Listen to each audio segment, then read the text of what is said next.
On your Wednesday episode of Locked On Raptors, we talk about Pascal Siakam's looming extension and why the new CBA kind of stinks for fans, for teams, for everybody involved. Plus, I pitch our guest today on a very crazy trade that will surely get some people mad at me, and we'll dig into the latest out of Canada basketball as Jordi Fernandez is taking over for Nick Nurse as the national men's team head coach. We will get into all that on today's show with Katie Heindl. Thanks for hanging. You are Locked On Raptors, your daily Toronto Raptors podcast, part of the Locked On Podcast Network, your team every day. Hey, what's going on? And welcome to another episode of Locked On Raptors, part of the Locked On Podcast Network, your team every day. It is Wednesday, June the 28th. Shout out to our teachers out there who are in their last day with the children. Congrats to all of you. Eid Mubarak as well to everyone who's celebrating. I am your host, Sean Woodley. It is, Wednesday. It's busy. The free agency is coming in 2 days. I'm feeling frantic. I'm also really hot in my room because there's no air flow in this office and it's disgusting outside. Wah! Hi! You can find the show and support it on Twitter at Locked On Raptors. You can follow me at Woodley Sean. You can go to Instagram and follow the show there as well. You can go to YouTube and support the show by subscribing to the channel. Just hit the big red subscribe button. We passed 3,400 subscribers yesterday. That's lovely to see. Keep the momentum going. You can subscribe on all the audio podcast apps as well. And of course, the Locked On Raptors Discord, baby. Jump on. The link is in the description. Super fun. We're kind of in spiral corner, I think, as we contemplate all the ways this could go wrong for the Raptors this offseason. So if you feel like spiraling among friends, this place for you, baby. Come on, hang out. It's great. All right, let's get to it. Today's show is brought to you by our friends over at FanDuel, and they're the official sportsbook of Locked On. Of course, make every moment more. Visit FanDuel.com/LockedOn today to get started. As I welcome in my guest, who is surely just overwhelmed by how much I am this morning. It is Katie Heindl. Katie, I'm sorry. You're doing the best that you can with what you've got. It's so hot, Katie. We can all hope for. We can't go outside because the air is a billowing cloud. Mm-hmm. The humidity is coming for us. It rained all day yesterday. I feel like I'm going to get cordyceps. It's not the best time for a hot man like me. It's like a dank time. It's a very dank time. Mm-hmm. You could argue it's a dank time for your Toronto Raptors as well. True. If you're on one side of the aisle. Look at that pivot. Let's get into it, Katie. Today we're going to dig into a crazy trade proposal that I've been kicking around in the Locked On Raptors Discord the last couple days, because that's just what I do. That's why you join the Discord, baby, because I'm like the fake trade wizard. We're going to talk about Canada basketball, but off the top, I want to talk about something that's kind of bothering me, Katie, and it's the Pascal Siakam looming extension and the queasiness that it is making me feel as a fan of Pascal Siakam and of the Toronto Raptors and at large the NBA. Katie, it seems as though today, finally, 2 days before free agency, the NBA will be putting out the CBA officially for teams to peruse. I am sorry, Bobby Webster, on your lack of sleep for the next 2 days as you try to read all the loopholes. Doesn't sound very fun. But obviously the big reported element that we know is going to be part of this CBA is the second apron and the punitive penalties that are coming. Is that even a punitive penalties? Come on, man, you're better than that. The penalties that will come in for being a big spending team. And I think this sort of boogeyman that the second apron kind of represents, the actual luxury tax line, seems like it's going to be much less punitive than before, so that's to be considered. But still, being in the luxury tax, bad. Not being in the luxury tax, good when it comes to having flexibility to build your basketball team. That's basically what it boils down to. And yet, you're sitting around and a lot of these rules that the league has put in place, the Supermax, adding a fifth year on extensions for players who are on your own team, bird rights, all this, they're all meant with the idea in mind of, hey, you drafted and developed this player, you should be able to keep that player on your team, and you have these advantages built in. But it seems as though that those advantages are actually disadvantages when you start to put a roof on what teams are able to spend and have these very punitive levels of spending that are going to deter teams from doing said spending. I'm going long here, Katie. Essentially, the Raptors have a chance to extend Pascal Siakam this offseason for a lot of money. It'll be even more if he makes All-NBA next season.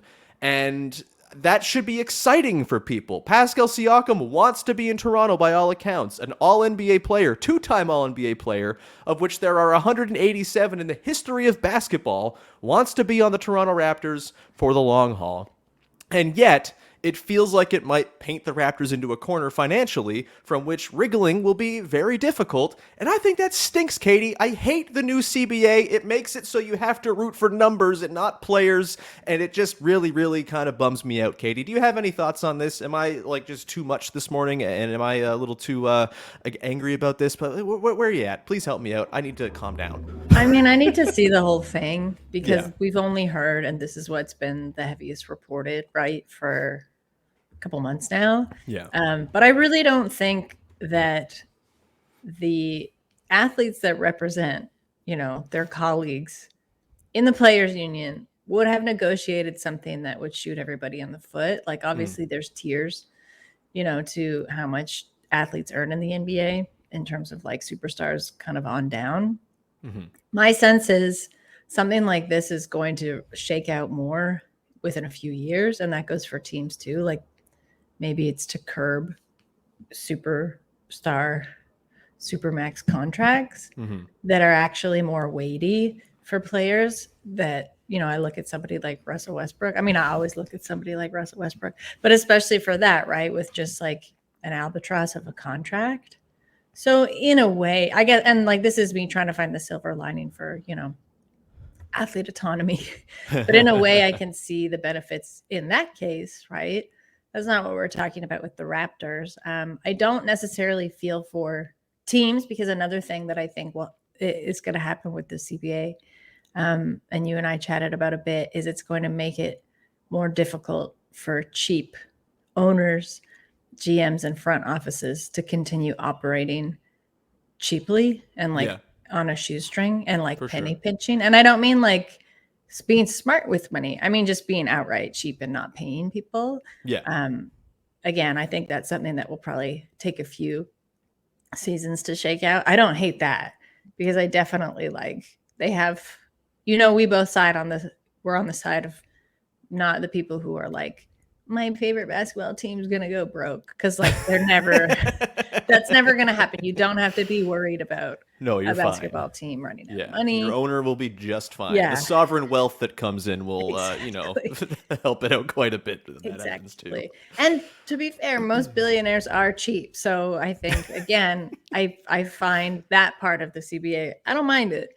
I don't mind it. You gotta spend money if you want to put together something. I think it also adds like a caveat of different level of strategy that I think the Raptors are in a pretty good position for because, Masai and Bobby are pretty good strategizers when it comes to the money, when it comes to balancing contracts, when it comes to future casting and all those kinds of things. So, I think at least the Raptors are in a good place. It just sucks that the bottleneck and the CBA is being introduced when you've got big contracts on the table, right? Like the timing is not great for them. Be great if they only had to re-sign one player, but they're looking at potentially re-signing basically all of their players minus Scottie in the next 2 years.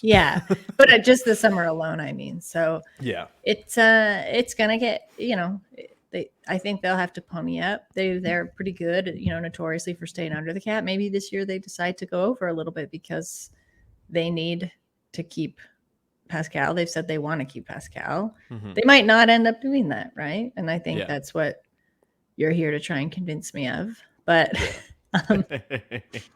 I think I need to see the whole thing. I need to see the whole thing because, honestly, I really don't think CJ McCollum is that much of a bad faith negotiator. I really don't. I just I can't believe that. Yeah, the thing is, there are a few things that kind of bother me about it. One is it feels like the $20 million player is going to no longer exist, and it's going to be either you're a max guy, you're a mid-level guy, or you're a minimum guy, which I don't love. It's that caps what a mid-tier player can make in their career. It's sort of, a guy like Jakob Poeltl might be in line to earn $20 million now, but down the line, is that even going to be a thing that teams can do as they have superstars they're paying for, or even sub-superstars in the case of, some would argue Pascal Siakam. You're paying him $45 million a year, $50 million a year. like that shouldn't, like, as like a percentage of the cap, it's no different than what it used to be. But the second apron comes in, that's a problem you have to consider. And just like team building is going to be really challenging. And it puts the reason I don't like it, it's not because like I don't want to see players get paid. Like I want to see players get paid the max. But the problem is that it puts fans in a position of having to root against their players getting all of the money they can get if they want their team to be as competitively built as possible. And I think that sucks. Like, I think if you're a league and that is a rule and a sort of mechanic you've put into your salary structure, that's a problem. Like, you have made it so there's like an adversarial feeling almost between player. You're going to see it when Fred VanVleet signs for $32 million a year. It's not that bad as far as like a portion of the cap compared to what he was making on his last contract. But the numbers are big. There's like a sticker shock to it. But the more so is just like the long-term flexibility of the team becomes pretty curious. And it's not that they can't wriggle out of it. Like, I tend to think you pay these people to be in your front office to figure out these problems, and they're pretty darn good at it. So I tend to not worry about the money of it all. But it's going to be hard when there's just this sort of this limit put in that is going to scare teams away from spending big on their teams. And that puts you in a position of having to worry about, oh no, is my team going to pay a player who's not like a top 5 player in the league like a top 5 player, because that's just where the salary structure's at, and is that bad for my team? I just think it's a really kind of upsetting situation that the league is kind of thrust upon their fans, and it's going to lead to like more toxic conversations about players. We'll try to avoid that on this show as best we can, because that's usually what we do, but it's inevitably going to seep into the discourse, I think. And I'm just, it bums me out, Katie. Do you have any last thoughts on, again, we don't know the full breadth of the CBA. There will be other unintended consequences that surely come out of all the fine print. But big picture, it feels like a bad direction for the league to be going if you're the type of person who just wants to see players get paid and watch fun hoop and not think about all the, the financial implications that come with it. I mean, you can literally still do that. There's It's always true. going to be there's always going to be salary choose to do that. sickos. Yes. Like that has existed. That's not going away. And I don't think this is going to make it better or worse for those people who concentrate on that to begin with. I guess they'll just I think those people might actually like it more, but you can still choose the way that you want to watch it. I don't think you need to. I'm always kind of hesitant to say this is going to put the league in a wrong direction when there's like worse things, I think, that have put the league in a wrong direction. Yeah, look, they don't do themselves any favors in a lot of areas. There's no doubt about that. Yeah. So maybe that's why I'm really less sympathetic to the money piece doing it. And I think for the most part, like, this will make agents have to become more savvy with probably shorter contracts, right? And trying to bump them up incrementally when they can. I don't necessarily think that's a bad thing, because I think the way that the league is moving, as much as like, do I prefer it? Not really, but there's a lot more movement now. Like, it's pretty rare for somebody to be with a team for longer than 3 years. Like 4, honestly, at this point feels like a luxury. We're usually seeing 2 seasons, especially for, your role players, these kind of mid-tier guys that you're talking about. Usually they're moving around anyway. So if they can move around and get like incremental salary bumps as they do it, that's good. We saw the importance of role players in the playoffs and in the finals this season. So I think that's been really underscored to their benefit, right? Is like, you do want to pay those guys because you want them around because they're going to help you win a title. So there are silver linings. I don't think it's all doom and gloom. You still choose the way that you watch basketball and 100%. choose to interpret it, and choose to think about the people who play basketball and not get mad at them about the salaries that they're paid, because it literally has nothing to do with you. So, just you can pick. You're right. You're 100% right. I'm getting concerned about the broader discourse at large, but if we, as a basketball watching community, decide to stop being so weird about what guys make and just watch the hoop, then it doesn't have to be that big a deal. It's just, I don't like that it should be a celebratory thing that Pascal Siakam wants to be around. And if he makes All NBA and you have a 3-time All NBA player on your team making a supermax, like that should inherently be a thing that you celebrate and run nude through the streets waving flags in your joy. But it feels like that's not going to be the sort of instinct response because of the other implications of it. We'll see plenty of ramifications to be learned about this CBA as it gets dropped and as we read through it and as it sort of becomes the new way for the NBA to operate. I'm just a little concerned, Katie. That's all. I'm thinking about the fans, baby. We're going to come back on the other side. Speaking of players who are with teams for a long time, Damian Lillard. Could he change teams? And if he does, could the Raptors be the team? We're going to get into my pitch to Katie on a crazy trade idea in just 1 second. Before we do that, however, got to tell you about our friends over at BetterHelp. This show is brought to you by BetterHelp. It's so easy to get caught up in what everybody else needs from you, and you never take the time to take care of yourself and figure out what you need from yourself to be happy. That's what a therapist can be there for, to give you someone to be a sounding board for big decisions in life, to help you kind of navigate tough feelings. That's someone who doesn't have an agenda or baggage. They just are there to listen to you and offer you their unfiltered thoughts on what you should be doing, how you can sort of handle different situations that you might be uncomfortable with that you haven't confronted before. Therapy can be really helpful. I know lots of people who have really benefited from it. It's not even that you're recovering from trauma necessarily. It's just life is hard, and someone to talk about it with is never a bad thing. If you're thinking of starting therapy, give BetterHelp a try. It's entirely online, designed to be convenient, flexible, and suited to your schedule. You just fill out a brief questionnaire and get matched with a licensed therapist and switch therapists anytime for no additional charge. That's a big one. Find more balance with BetterHelp. Visit BetterHelp.com/LockedOnNBA to get 10% off your first month. That's BetterHelp, HELP.com/LockedOnNBA. All right, we continue on. Katie Heindl of Basketball Feelings and Dime and Books. Books, Katie. We'll pitch the book more at the end, but this is very exciting news since last you joined the show. You're writing a book, and I am just like deliriously happy about it. We'll pitch it at the end or plug it, promote it, all that stuff. But let's pivot into the piece de resistance today, Katie. I have a fake trade I've cooked up. I've been doing this a lot lately because my brain is diseased, and I love the trade machine. Even though I used to be like a trade machine skeptic, I'm fully in now. It's awesome. It's great. What a lovely way to kill the time in the summer when you can't go outside because the earth is a hellscape. Katie, Damian Lillard. Heard of him? He's, we don't know what's going on with Portland.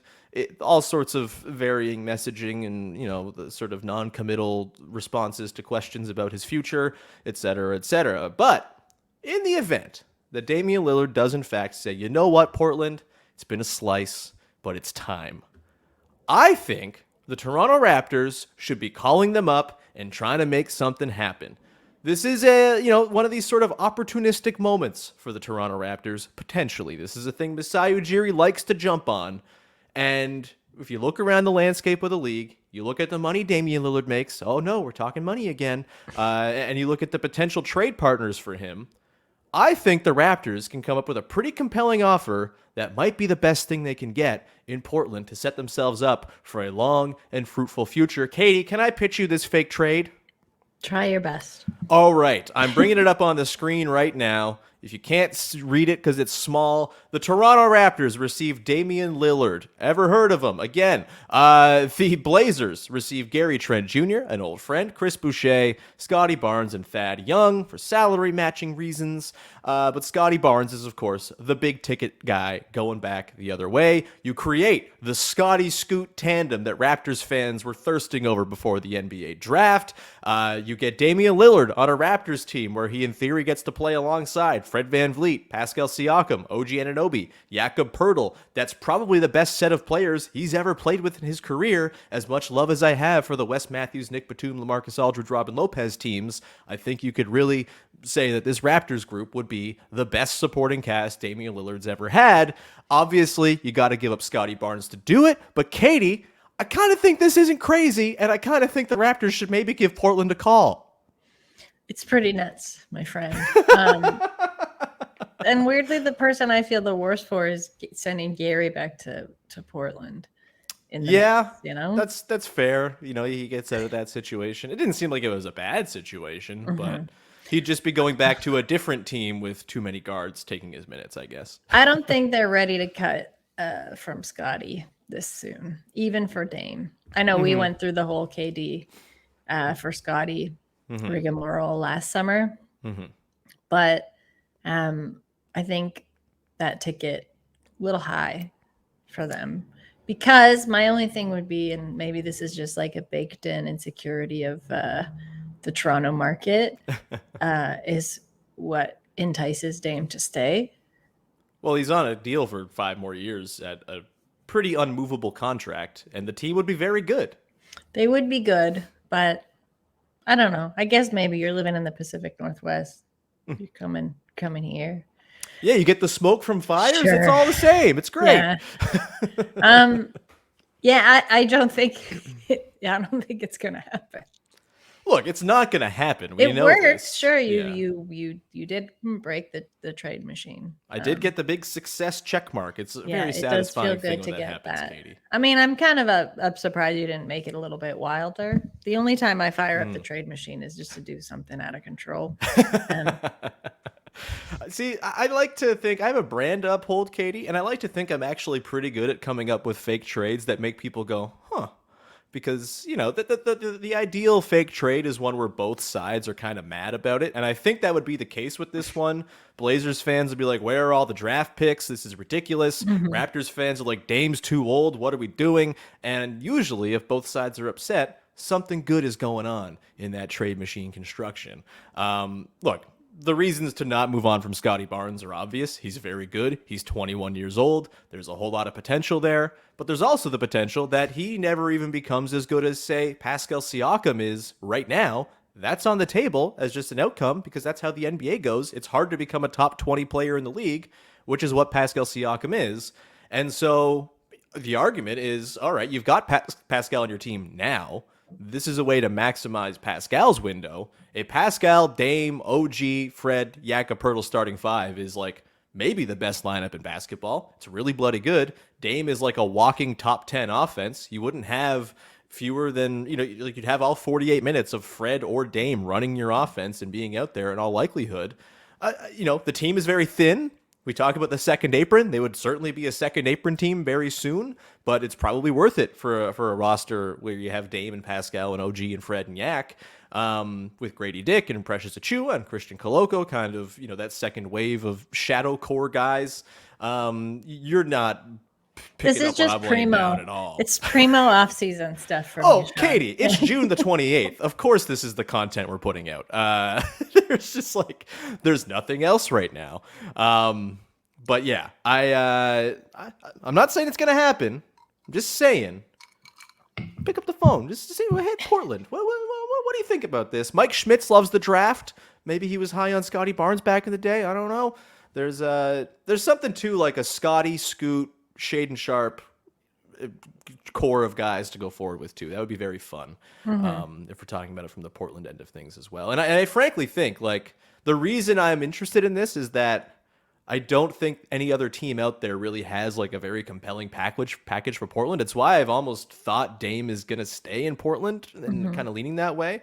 Because Miami, Tyler Hero and some picks doing it for you? Probably not. Really? Really? The Nets, I'm sure the Blazers would say, hey, give us Mikal Bridges, but the idea for the Nets would be to pair Mikal Bridges with Damian Lillard, so there's no real sort of traction there. I don't know. They have all the picks. The Raptors don't have all the picks. It's not going to happen, obviously, but I just wanted to pitch this zany idea for you, Katie, just in case. My thoughts are just nuts. Get zanier next time. Fine, I will. Guess what? The next time you're on the show will be in July.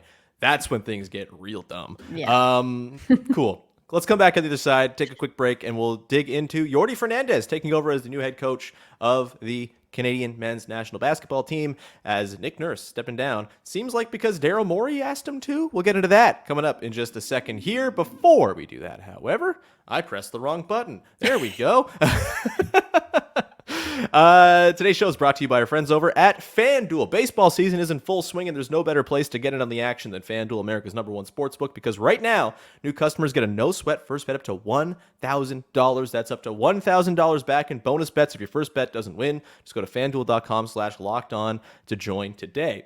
And look, lots of baseball stuff out there. The Toronto Blue Jays are doing their thing where they're, still winning and above 500, but kind of disappointing. They're a bizarre baseball team. But if you want to go maybe hit the over on runs allowed by Alek Manoah in spring training or in the Florida Complex League, that seems like a good bet after he gave up 11 of them yesterday. There's all sorts of, obviously, MLB bets you can go into as well. The Blue Jays, maybe they'll go on a title run. You want to put some money down on them winning the World Series? You can do that. Go check them out. Don't miss your chance at a no-sweat first bet up to $1,000 when you join FanDuel today. Go to FanDuel.com/lockedon to sign up. FanDuel, official partner of Major League Baseball. Major League Baseball trademarks used with permission.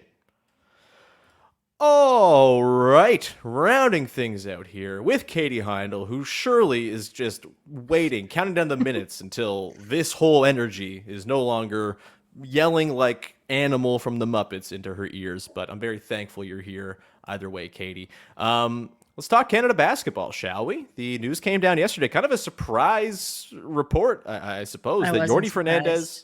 You weren't surprised. All right. Intrigued. I'm not very plugged in on Canada basketball these days, so maybe the surprise is only for me. But Nick Nurse, of course, was the head coach of the Canadian men's national team, and it seemed as though, despite leaving the Raptors, that he was going to stick it out with the Canadian team, despite the awkwardness of them, like, practicing at OVO Center and, like, it's sort of weird. Frankly, the decision for Nurse to stick with Team Canada felt similar to when Brian Colangelo got bumped upstairs when Masai took over and was like, yeah, you're a consultant now. And then he was gone in like 2 weeks. Very similar vibes to me. But Jordi Fernandez, of course, was deep in consideration to be the head coach of the Raptors during their search by all reports. He ends up with the job. It sounds like Nick Nurse helped with sort of the transition process. And per Doug Smith, it seems like it was a Sixers thing to say, hey, maybe you shouldn't be doing this national team thing while you're coaching our team. We don't know the exact particulars of how it all went down, but we know that Nick Nurse is no longer coaching Team Canada. The World Cup is coming up this summer. It's a big time as they're trying to qualify for the 2024 Olympics after many missed opportunities to qualify for Olympics. Katie, what was your reaction to this news that Jordi Fernandez taken over as the head coach of the national team? I think it's great news. I wasn't surprised, mostly because my sense was always that Nick Nurse was going to distance himself and kind of like cut ties completely.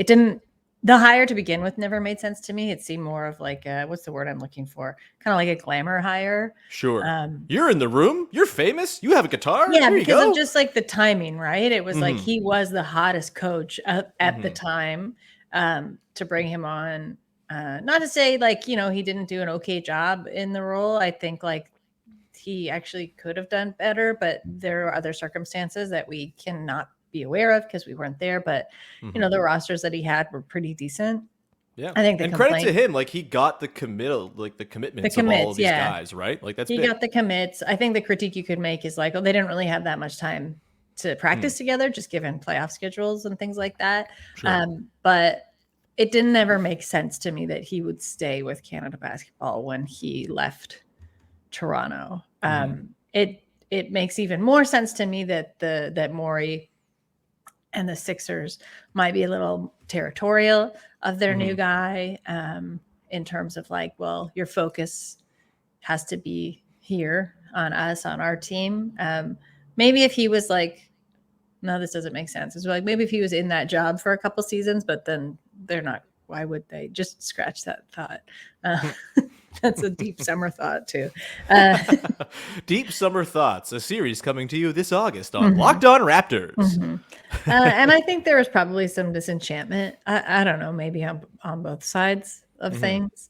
But I think Jordi will be a really good coach. I think, he's got a real fresh perspective on it. My sense with that Canada basketball team, I'm also not super plugged into Canada basketball. Some of the other folks that were giving the news and sort of breakdowns on this yesterday, but is that they could use a fresh perspective and some new energy, much like the Toronto Raptors. And I'm not trying to conflate the two because I think that's also what we do that we shouldn't. Like They're Yeah. completely different beasts.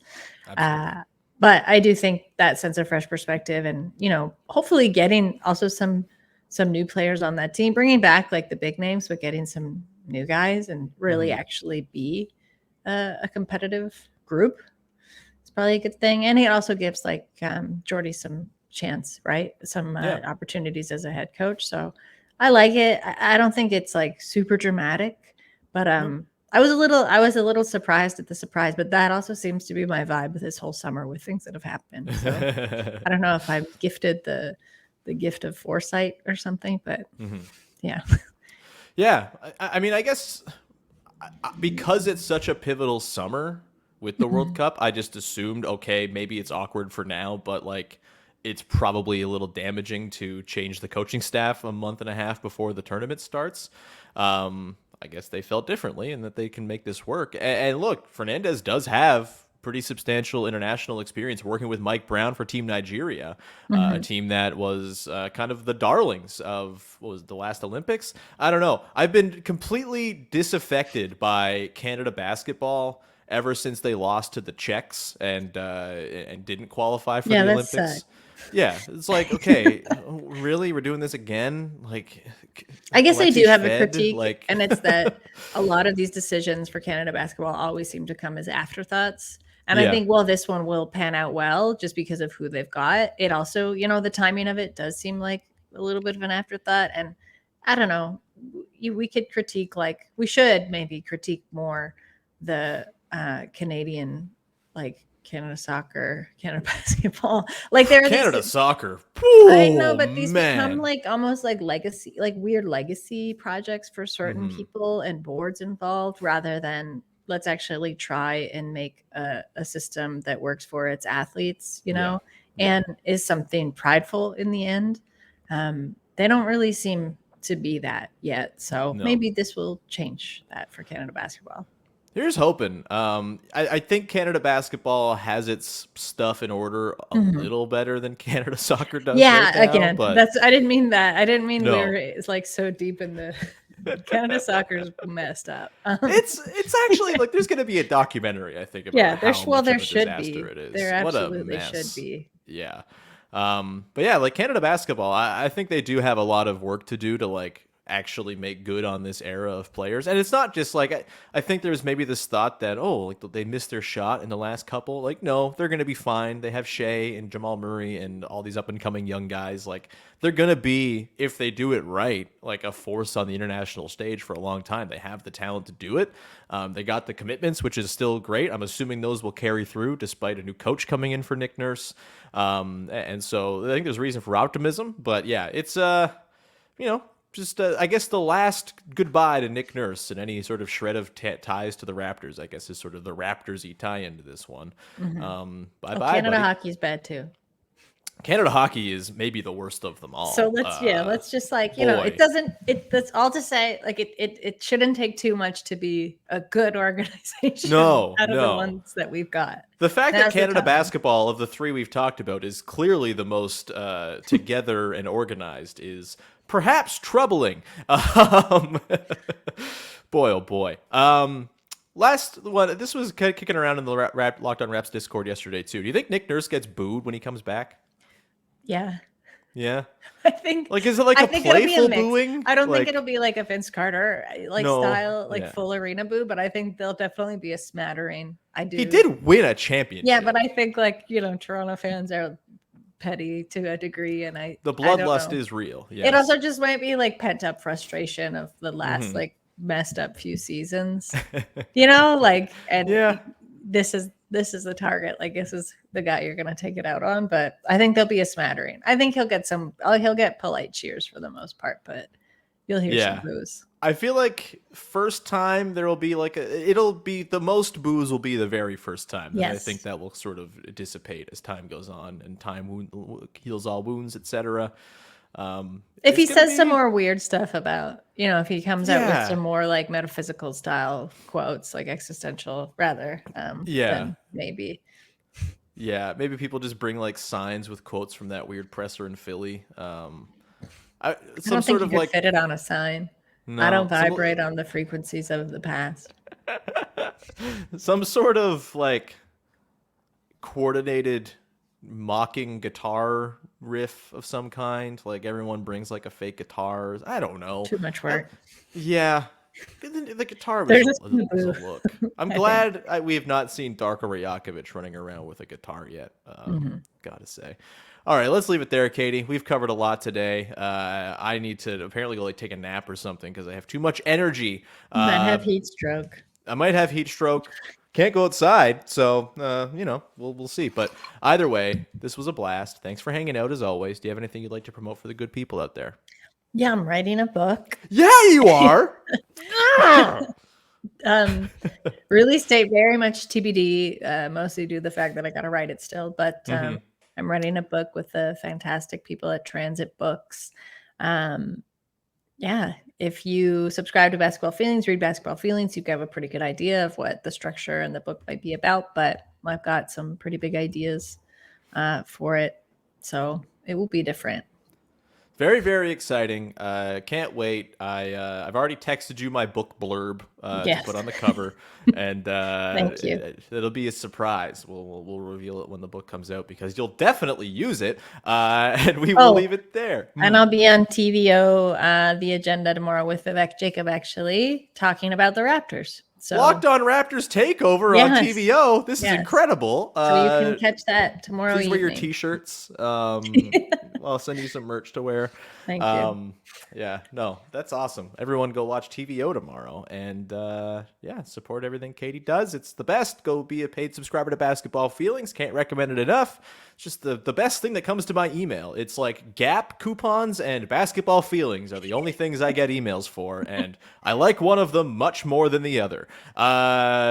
Those 50% off jeans, Katie. Can't beat them. I joke. We'll leave it there. Thank you so much for tuning in. I'm sorry for this today. I'll be more normal tomorrow, I'm sure, as Jamar Hines comes along, as we take a look ahead to free agency that is now just like 48 hours plus away. It's all very thrilling. We'll get into all of that as the week goes along. If you haven't yet, go listen to the last couple days of the show as we dug into Grady Dick yesterday with Derek Johnson of Locked On Jayhawks. We had Vivek Jacob on Monday to talk about off-season hopes and dreams and all of that. It's a big time. Go check out the show. Thanks to all those who support. Thanks for joining the Discord. If you haven't yet, do it. The link is in the description. Love to see you in there. We had someone from the UK join this morning. That's incredible. It's a global Discord. Isn't that fun? I'm going to shut up now. We'll talk to you Thursday. Bye-bye.